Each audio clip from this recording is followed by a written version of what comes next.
Bonjour, donc cette vidéo a pour but de vous présenter l'interface d'Aditio, qui est une application de gestion de vie de classe, qui est multiplateforme puisqu'elle fonctionne autant sur Apple que sur Android, mais également, comme vous pouvez le voir, là je suis donc même sous Linux et donc dans Google Chrome, c'est-à-dire que quel que soit le périphérique, dès que vous avez accès à un navigateur internet, vous avez accès à Aditio. Donc une fois rempli donc, votre login et votre mot de passe, vous pouvez vous connecter à Aditio. Donc on arrive sur la première page, et la page d'accueil et la page aujourd'hui, donc qui vous présente tout simplement vos classes. Donc aujourd'hui je n'ai pas de classe, par contre j'ai mis donc une classe de test. Quand vous serez sur terrain, il suffira une fois que vous êtes dans l'onglet aujourd'hui, de cliquer sur les petits élèves pour avoir accès à votre liste de classes. Donc là par exemple j'ai une liste fictive d'élèves avec des fausses photos. Si on va dessus on voit que les photos, c'est pas du tout des vraies photos. Donc ici, vous aurez des onglets que vous pouvez rajouter en fonction des activités ou en fonction des APSA que vous utilisez ou de l'évaluation que vous souhaitez utiliser. Nous avons ici l'onglet d'appel qui permet de faire l'appel en classe. Là ici, l'onglet Up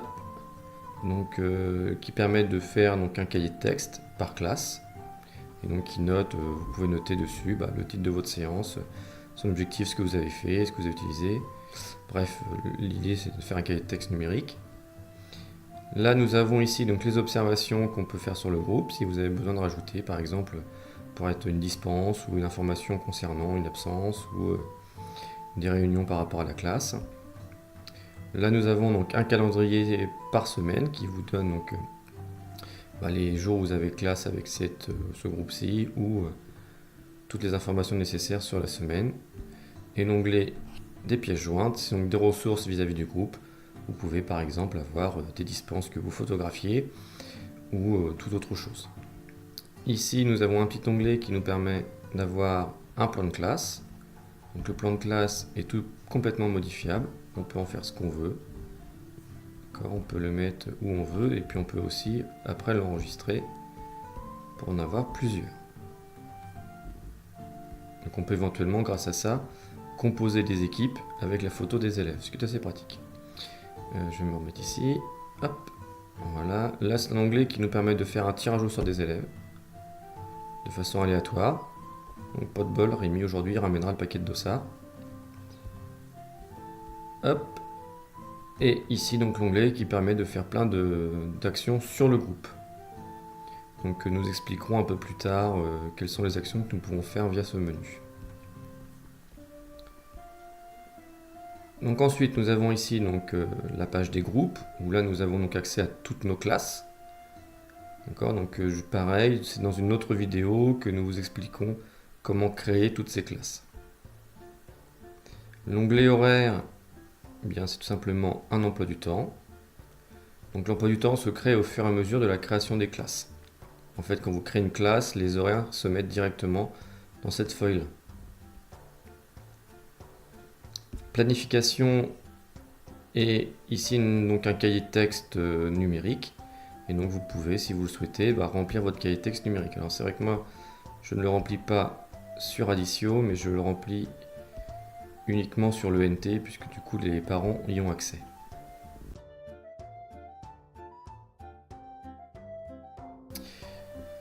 Les marques et rubriques fera l'objet d'une vidéo à part entière, puisqu'il s'agit ici de dénotation, des types de notes et des rubriques qui correspondent à les évaluations par compétences.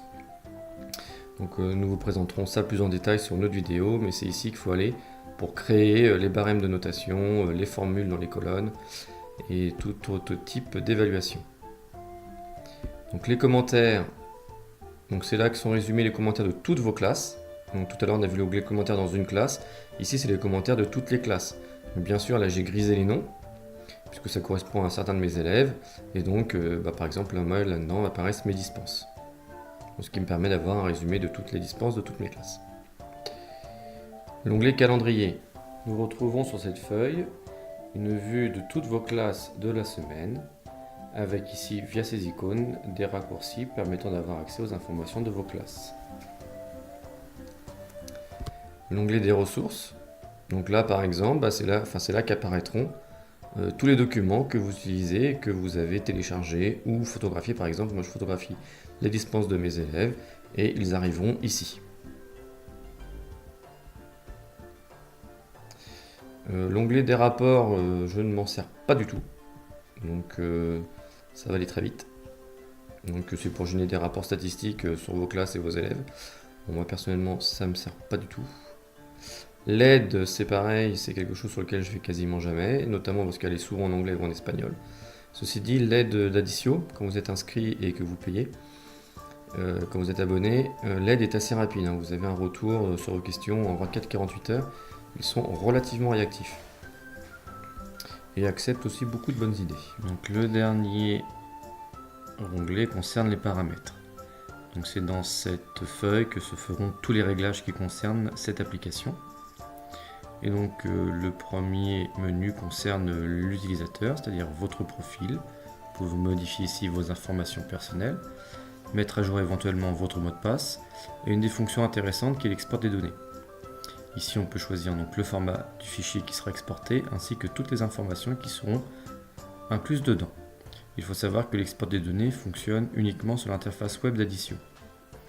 Ici nous pouvons modifier la langue de l'interface et ici donc afficher ou masquer soit les menus d'aide, soit les vidéos tutoriels. Donc, moi j'ai tendance à les cacher. Si vous les affichez, vous verrez ici régulièrement s'afficher des petites vidéos. Mais comme elles sont en espagnol, j'ai tendance à les cacher. Ici, on peut régler la liste des élèves, qu'elle soit triée soit par nom, soit par prénom. J'ai plutôt tendance à la laisser par nom. Et ici, ce sont les réglages de la vue du calendrier. Donc, par exemple, ici, on peut masquer les jours sans événement, c'est-à-dire que si sur une journée, vous n'avez aucun cours, si on l'active ici, eh bien, cette journée n'apparaîtra pas dans le calendrier. J'ai plutôt tendance à le désactiver. Ici, c'est pour régler soit le dimanche, soit le lundi comme premier jour de la semaine. Donc je vais laisser décocher pour que ça soit le lundi. Ici ça nous permet de masquer les week-ends. Comme j'ai la chance cette année de travailler le samedi, eh bien, je l'ai laissé décocher, sinon le samedi n'apparaîtrait pas.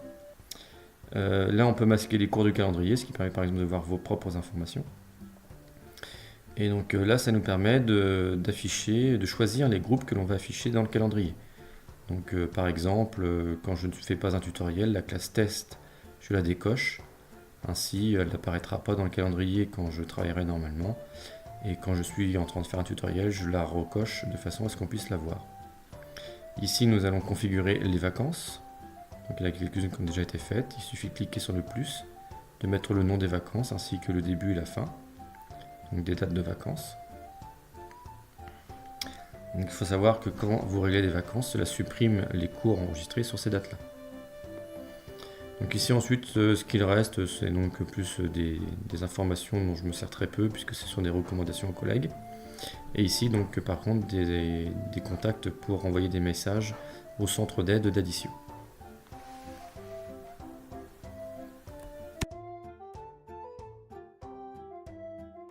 Si cette vidéo vous a plu, n'hésitez pas à liker, à aimer ou à partager. Pensez à vous abonner pour recevoir des notifications en cas de nouvelles vidéos. Vous pouvez aussi nous suivre sur Twitter et sur Facebook.